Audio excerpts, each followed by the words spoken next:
Hey students, welcome back. We're going to be talking about type 2 ionic here.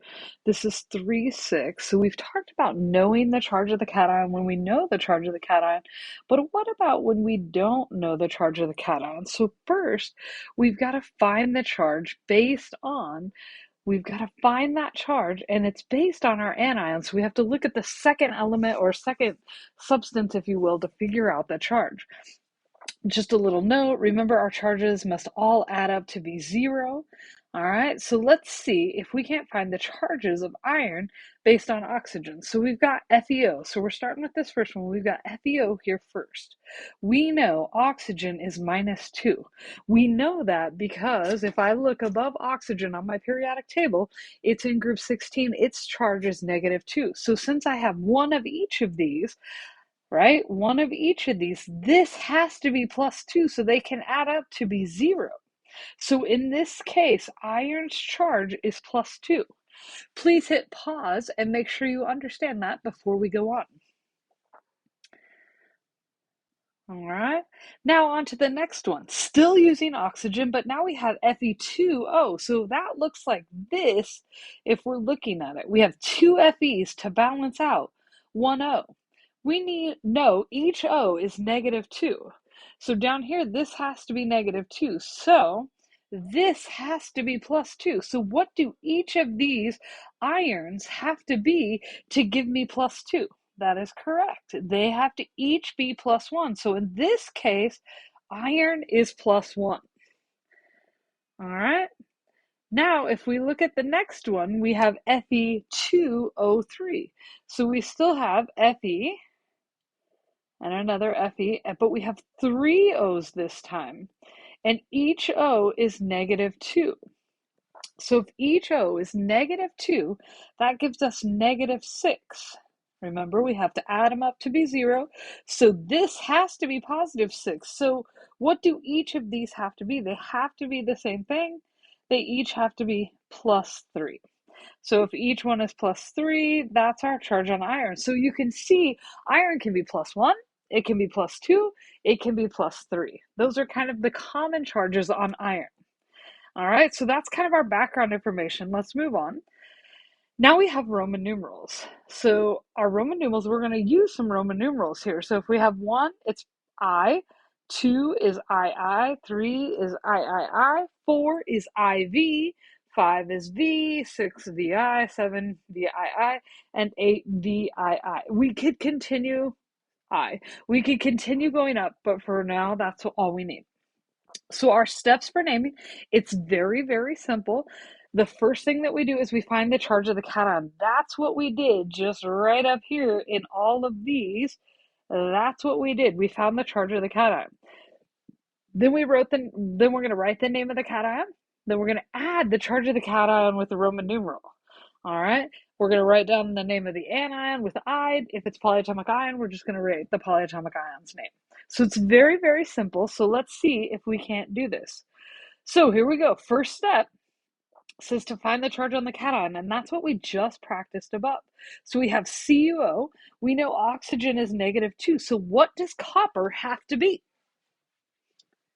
That is correct. Copper has to be +2. All right. So that means copper's charge is +2. So we're going to write, that was step 1. Step 2 says write the name of the cation. So our second step is we're going to write copper. Then we add the charge of the cation in Roman numerals. So we're going to go 2, which up there, 2 is the II. And then we're just going to say oxide. Please hit pause. Make sure you understand that before we go on. Okay? On to the next one. Okay, this one's going to be a little bit more challenging, but it'll be okay. All right, so we have iron this time. All right, and we have nitrate. We know each nitrate is -1. So if I write this out, I have 1 Fe and I have 3 NO3s to balance it out. And I know, let's blow this up a little bit. We know that each NO3 is -1. So if we add those up, it's -3. So iron has to be +3, so it adds up to be 0. So in this case, we're going to say iron, 3, nitrate. All right, awesome. Let's move on to the next one. Okay, now we have Mn and sulfur, right? So we look up, we see sulfur. Sulfur is -2. All right, this time we have two Mns and a sulfur. All right, so that's 2. So this has got to be +2. So what does each Mn have to be? Hopefully you said +1. So each Mn is +1. So we're going to say manganese 1, sulfide. Okay, awesome. Let's do this last example here. Why don't you try it on your own and I'll work it slowly.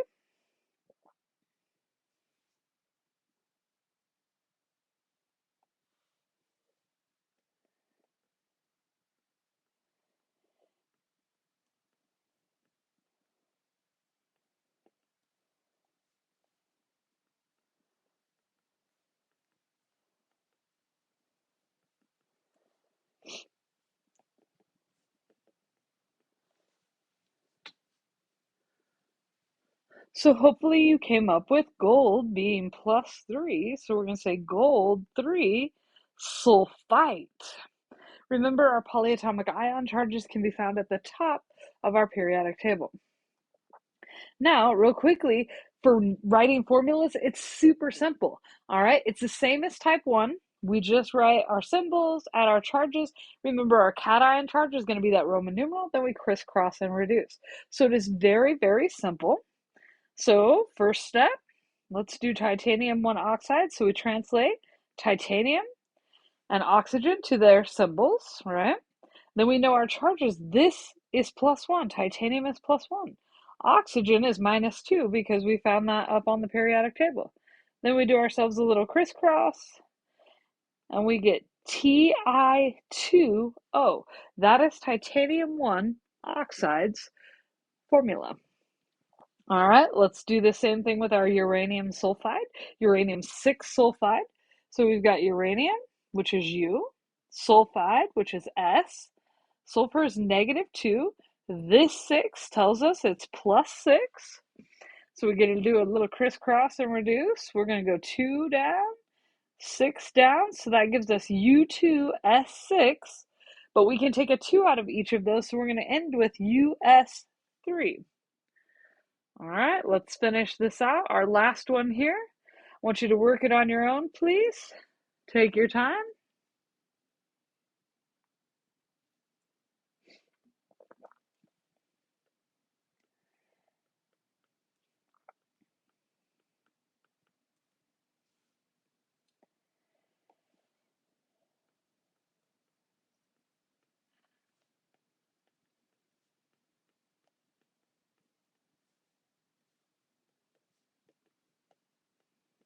So hopefully you came up with SnSO4. All right, thanks. See you next time.